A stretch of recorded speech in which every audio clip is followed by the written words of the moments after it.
Hey you, and welcome to this video where I will help you out how to create an account right here on FXTM.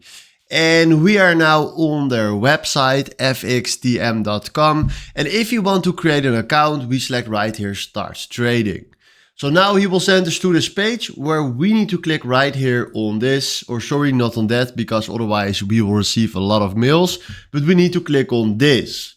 Then we do next. And now we need to fill in our email address and create a password. So we will do this, create my account, and now they send a 4-digit code to our email address. So now we open our email address to check that code.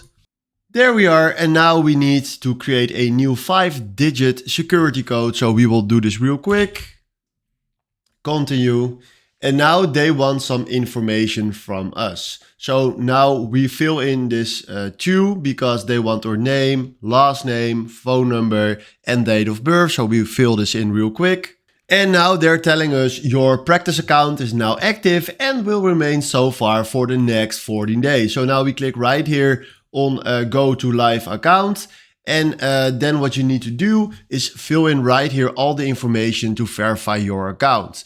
And then you select I'm coming back later. You see right here that now we are having an account. So this is exactly what you need to do to create yourselves an account on FXTM.